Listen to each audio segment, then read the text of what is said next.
to introduce our first speaker. Ooh, ooh, ooh. Are y'all ready? Okay, and in your swag bags are several goodies, including tissues, pen, paper. Please take notes. You might hear something that you're like, oh, wow, I didn't know that. Those golden nuggets. So please make sure you have a swag bag and look inside and, again, use those. Now, Silvia gave me a dissertation of who she is. And I'm like, come on, Silvia. But Silvia is absolutely amazing. For 10 years, she lived in Pennsylvania. Whoop, whoop. I'm born and raised in York, PA. Where are my York, PA people? Yes, we are in the house. We're in the house. Blessed Florida. Yes. I don't even know where to start. But Silvia was raised in Ecuador to the age of 22. She moved to this country and since has the opportunity to serve in a diversity of diverse organizations.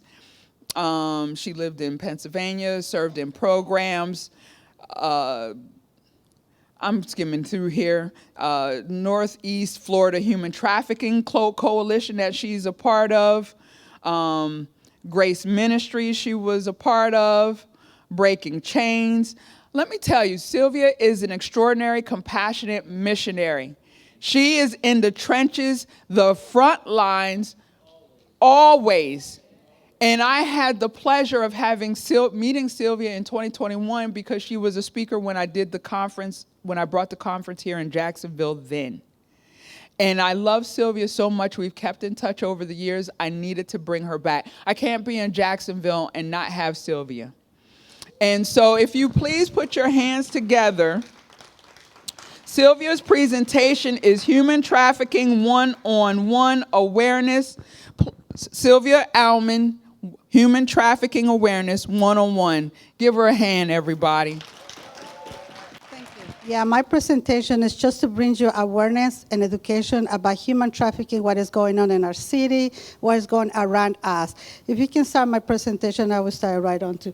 So we talk, what is human trafficking? So we want specifically for you to know what is human trafficking and how it's happened. It's the second biggest crime in the world that is happening in our own backyard, and it's already dictated by the law and by the international law to be able to protect and provide the services the survivors are needed. It happened in every state, it happened in every city, in every county, in every neighborhood, and everywhere that you live. Right now, today's date, unfortunately. Over 29.9 billion, which actually now is up to 40 almost, and to the last 6 months or whatever that we have it, even the last year, it has already transitioned a high. And you will think, but the knowledge that we have now, maybe a little bit the numbers change it, but actually it's keep going up because it's all about taking advantage of people, money, power, and all that stuff, right? And it's over 150 billion industry because it's all about money. What it looks like it. When we see each other, even right here, you don't know that you can be the next victim. Because first they victimize you in a different way, right?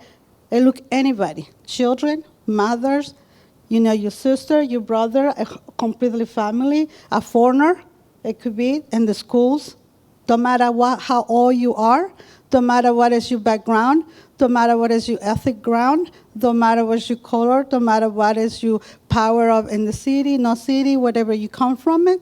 This is how we look first, right? The next, please. And then so we're going to talk about how it happened.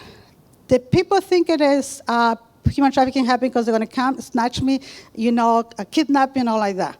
0.0001% happened under the kidnapping elements of it, all right? It happened because they groom you. So now we have a law for people who groom you to put you in jail when they're grooming you, whether it's for drugs, for anything else on it. Now we have, praise God, we continually to pass new laws about to help about it.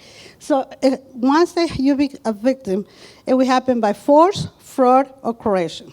Force, because after they have you, after they make you fall in love, after they get to know you, after you have your new boyfriend, after you have your new friend, your new job, your new neighborhood, something, and they're helping you. You start doing things for them, they're going to start asking favors, and then the force is going to come. You know what? I pay for you the house, I give you food, I help you with job, I give you clothes and all like that. So now you have to do this for me.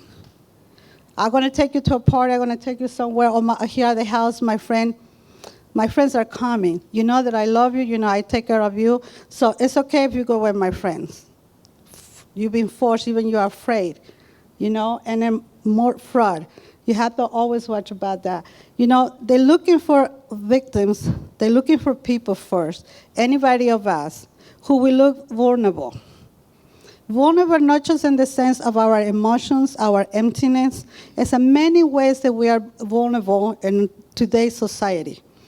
We have changes in any ways, in any times of our lives, any day of our days. So we become the demeanor on our bodies dictate those ones that they are choosing you right now. They can be right there in your church. They can be right there in the mall. They can be anywhere. But they're choosing you. So there's no back kidnapping. You're being chose. Even by old boyfriends. You've been chosen. They're grooming you. Because everybody, it happens with somebody more than ever. In the old days, because I've been doing human trafficking for over 20 years, in the old days it used to be some stranger danger. But today is someone that you love, someone that you trust, your parents, because maybe addictions. We have case at the beach, again, just recently. She sold the little girl because to pay the rent. And the other case because she needs drugs.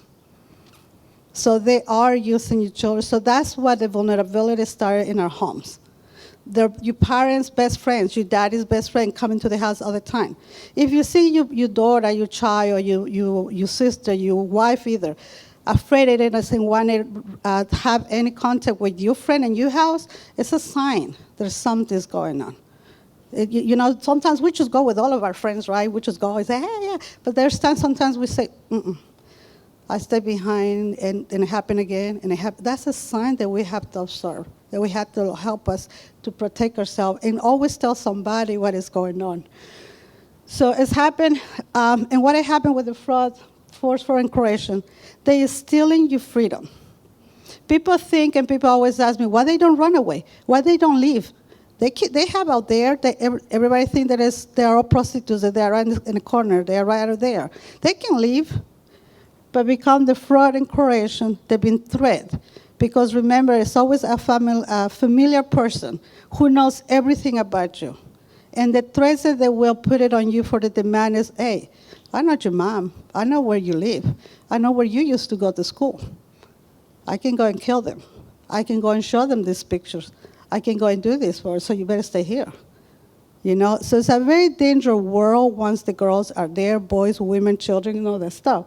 So it's a lot of it on. It's a lot of physical abuse that they go through it. A lot of girls that I have it, nice, just like you and I, we look like, right?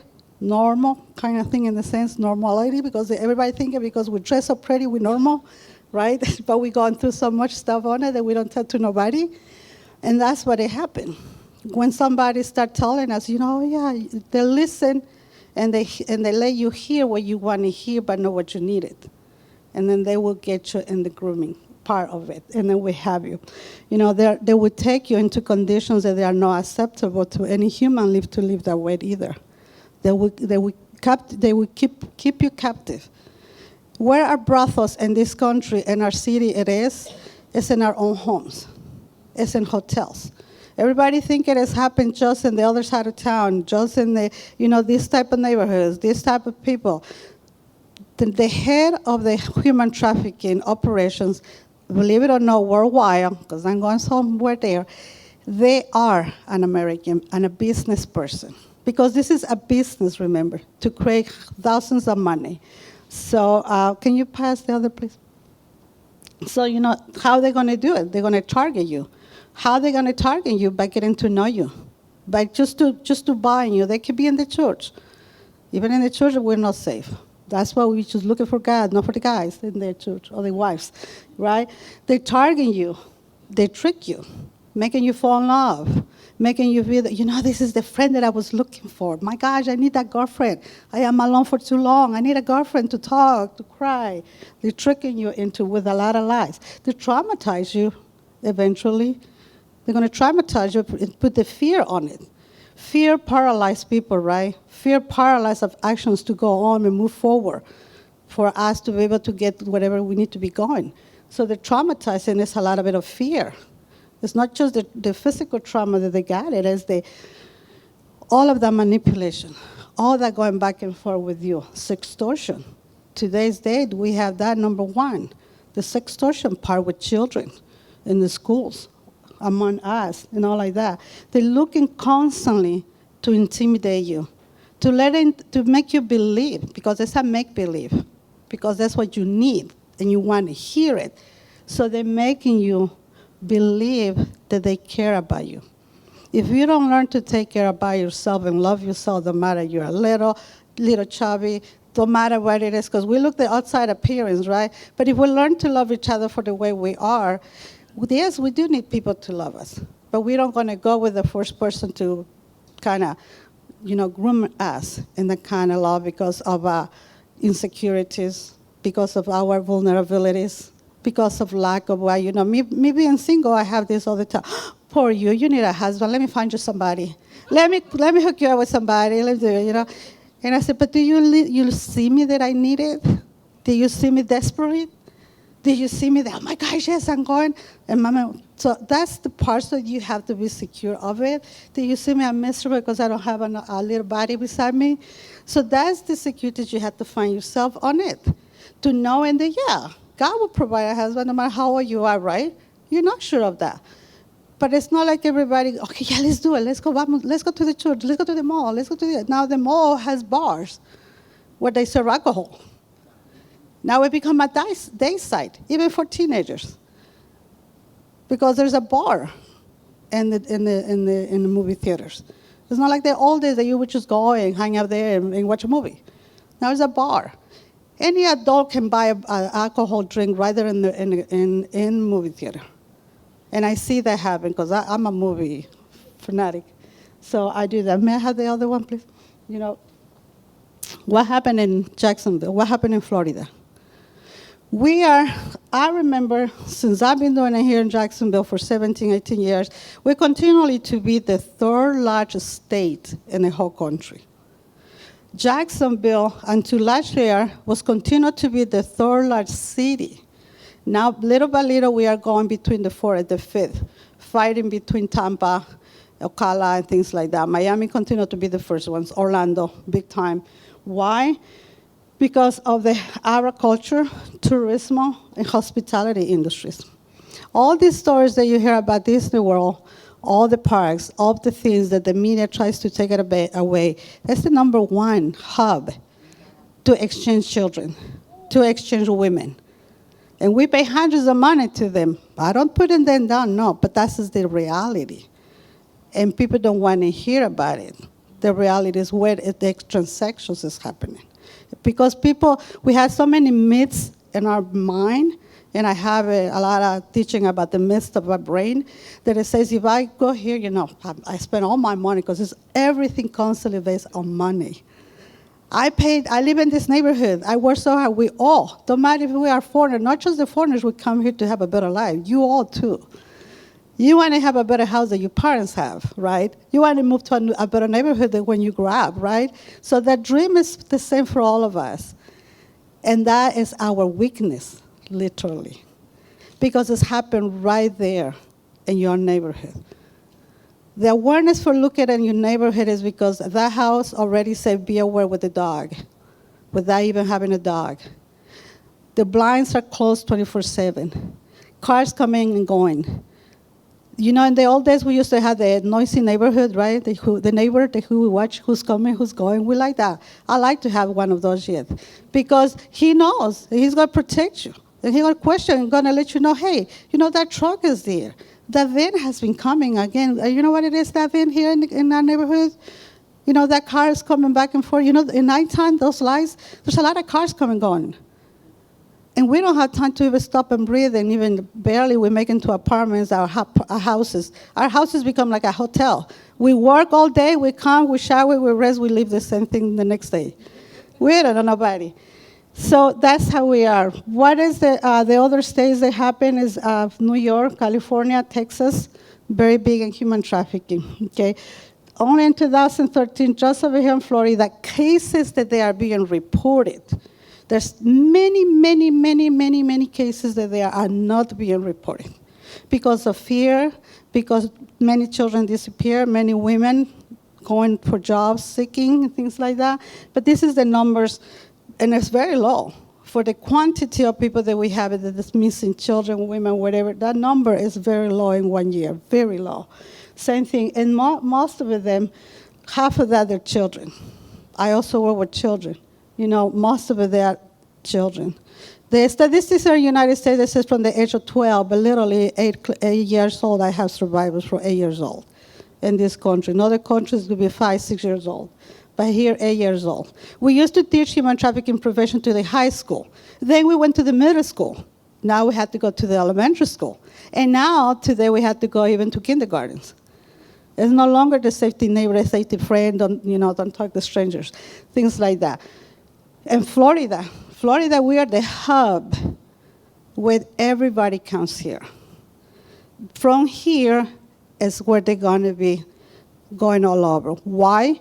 Because for local girls nationwide, for girls international, Florida has the perfect weather. We have the entertainment parks.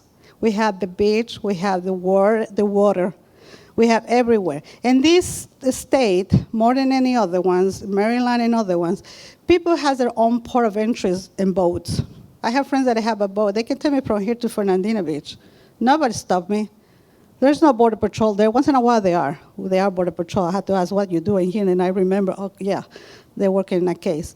But nobody stopped us. You can go from here to almost Georgia in a boat.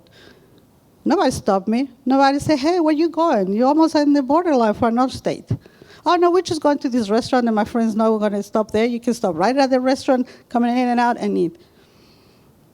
Right? So we have that freedom of so many portals to come in and go. People think, and they like the movies, so because they hear in the past, oh my gosh, no, they're just coming for the poor in the barrels and, in boxes and things like that they used to trafficking a lot of Asian women in the old days, or Ukrainian ladies in the old days. But it happened that way now. Why also Florida? Because we have I-10. It travels so many states. We have I-95. It goes from one end of the country to the other end of the country. We have I-75. We have 381. When I go from here to Sarasota, when I go over that area, they take me right into the countryside kind of thing on it. And then you see all these trucks. You see all these abandoned houses with MBM cars, with Mercedes-Benz, a house that is torn down. Why a car do that like that? It's stopping in the middle of the road in a countryside road. You question that. Every time you see something and you question your brain, try to check on it. Try to find somebody, what's called. Call local enforcement. If you want to be anonymous, you just talk and tell them about it. I don't want to hear my name, but I want to see what is this house is empty, but there's cars there. Next slide, please. Florida. Look at where we are. Every dot. Where do you see Jacksonville? It has a huge red dot. Right? Fort Lauderdale, Clearwater, Tallahassee, all St. Petersburg, Orlando, all that. Hollywood, we have a lot of cases. Miami, of course, to the end of it. That's how we are. The next slide, please. That's how we are in Jackson. This is a map. This is an old map since I started doing presentations many years ago. And let me tell you something. It has not changed. Actually, it just have enlarged. And now we have more dots in the areas. But if you see the beach, the long square down there, all right, see, people think it happened in the other side of town, right? But it does happen. You see the circle where it is, you see where it happened, downtown, of course. Downtown because of the vulnerability of homeless, A lot of it also too. We have a lot of them. We have a lot of the girls, Phyllis Highway. So everybody think it happened in Phyllis Highway because we have a lot of the girls there, right? It happened somewhere else. May I have the next, please? So why big survivors of where they are also too. Once we're working with them, where they gonna go? Where they gonna seek help, right? We see them in the emergency room. We see them after they've been assaulted. We had to work with them in a workplace injury, happen in work, happen everywhere. All of these offices, all of these places, we will see survivors. But are we able to identify them? Are we able to identify? Can anybody of you here right now, if we look at ourselves, can we identify maybe you going through something, maybe domestic violence, maybe divorce, maybe abandonment, maybe your mom died, right? But because we put that face, we put our makeup, we put up that, our vulnerability eventually is going to explode. It's going to show. If we don't seek help, if we don't seek assistance. And then the first guy who comes, he hears us, unfortunately. If we lost a girl, I work with recovery, right? If we lost a girl, a lot of it, it's not because of the drug of choice. It's because it's a man. Why? And I don't blame on the men, don't take me wrong. But why? Because the men give us that affection, that shoulder, that attention. It put us that song. It take us for lunch. It pay a meal. It's listen, listen. And then we go with whoever listens to us. So we have to be wiser. Who do we choose to listen to it? But don't keep it to yourself, because people, they're afraid to open their hearts. We need to have somewhere to open our hearts, our minds, what we're going through.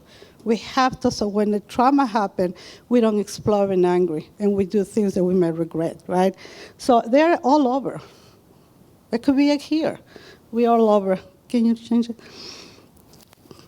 This is how it looks when a survivor's going through the process. Some of them are my girls, right? But there's a process. Today, I look gorgeous, beautiful. I took a shower, I'm clean, I'm looking for. But the cycle of being trapped in that world, not because you trap yourself in that world, because they trap you in that world, it become like that. Now, in the places that we go, if I take a girl like that to the hospital, to a church, to somebody, do you think that completely we are welcome, even in the hospitals? When we look, and then in my case, I always talk about this, and in my case, it's a double whammy. I'm Spanish. I'm not every day I'm dressed like this. I have my t-shirt, I'm whatever, sometimes ni makeup, nothing. And then I take a girl like this with me to the hospital. But the staff in the hospital or offices, they look at what I can take black girl, white girl, Spanish girl, plus I'm Spanish.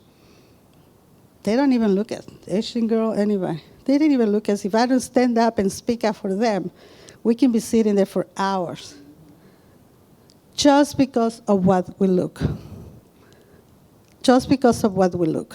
And that's what I tell you, our outside appearance. Yes, it does give you a status. Yes, it does give you the job you're looking for. But this is the reality in this world. We are different when we are not completely dressed up, right? We finally put our walls down. But if I were with a girl like that and I take her to the hospital, you think that they're going to see us right away? And then they see me, so they don't know who is the client, the patient. Is me or her? Me, they're assuming already, she's undocumented, she don't have papers, so I don't need to see them. Then this girl, man, she's a prostitute, she's in the street, she's a drug addict. She's going to let them wait there. So I had to stand up and talk. The only time that I make a change faster in the hospitals, and we teach and educate and certified nurses, ARs, everything, all of them, is if I say the key word, she's my survivor victim of human trafficking. Would you please see her? But if I say this is my client only, they tell me just wait. But if I say she is a survivor of domestic violence, so she's a survivor of human trafficking. Oh my gosh, let me help you. See how constantly vocabulary change to be able to get where you need to go, right? So in this world also too. And many of them, thank you. Many of these girls, they have all these tattoos. We have to study tattoos. Why? Because we can see how many owners they have on these girls, how many boyfriends they have them. They have grabbed their names, they have things all of it. In the old days, which I keep referring to the old days, because this is all, that picture over there with the price sound, the price code, that's the number one we used to find in the old days. That was the number one sign that we identified over 18 years ago for human trafficking, because there was a sales price behind the ears, under the breast, and in the lips, things like that. And that's how we know that this girl was for sale. That's how we would know it. Now everybody wears tattoos no matter what. And that's what today's we have to learn more, because everybody wears so many tattoos that they mean something to them. The anchor, you definitely belong more to me, because I'm anchor you no matter what. I'm going to take you down. I want to make you, and sometimes they put that one to the guys of they call the beach bottom, which is the girl who will be over the girls. That way they know that a statement that she has to watch of the other girls. She has power. But at the same time, they try to move it and change it. It's not just because they are, and when they see tattoo, you think it is, oh, she's in a gang. Gang is related with tattoos, but also with that. Next slide, please. But here, they're trying so hard. We work with tattoo artists to remove the tattoos. This girl put a beautiful necklace on it to represent light, to represent love, to represent diamonds. Did her new life, trying to take the sign of the price out because she was sold, and all that stuff. And this is how they're going to look. The next slide. Yeah. And this is what we're missing. This is some of the final products of a girl. And I have guys also too, but this is what you're missing seeing. But us kind of just to overlook at it for what they look on the first side. But this is final products of the girls, how the beauty comes through God, through therapy, through the cells to take care of themselves. Next slide. And that, what can you do? Educate yourself, learn, pass the word, share information. Don't interfere with law enforcement first. Do not interfere with law enforcement. Get as many details as you can think about it. If you see something suspicious, get as much information about it, red card, tags, if you got it, how many people in it or whatever, and then work on it. And I think that's it. I really appreciate it. You have, this is it for my presentation, though. So you guys, phone numbers. I'm sorry, phone numbers. So, yeah. Another round of applause for Silvia. The first time, when I heard about human trafficking, I thought it just happened in other countries, but not here in the U.S. of A.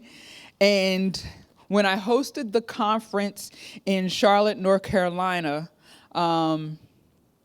I had a few of the speakers say, Jennifer, you may want to partner with the Charlotte-Mecklenburg Police Department and get one of the detectives to give a human trafficking presentation, because Charlotte is a huge hub for human trafficking. And I'm like, oh my gosh, really? And so when the detective spoke, my mind was blown. It's not something that just happens in other countries. It's happening in rural areas, city areas, in suburban areas, and everything in between. It's just that we don't care. We need to care enough to educate ourselves. So ever since 2015, when I had that conference, Unstoppable Ministries, we will always have some type of human trafficking awareness presentation, because knowledge, applied knowledge, is power.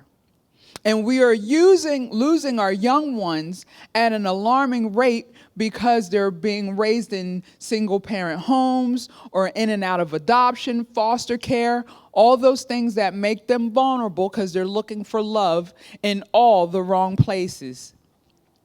Unstoppable Ministries, We provide services to human trafficking clients. So best believe, not only are we hosting these conferences and workshops, this is to provide prevention and education, but we do get calls by parents, by survivors, by victims, by lawyers who are seeking, what can Unstoppable You Ministries do? Their client is trying to get from point A to point B. So we provide digital gift gas cards. Just the simple things, or they have a job, and in order for them not to rely back on the person that abused them, we provide a gas card or household goods. So those are the things that Unstoppable You Ministries that we do in regards to human trafficking. So again, please take note, Silvia is a great resource.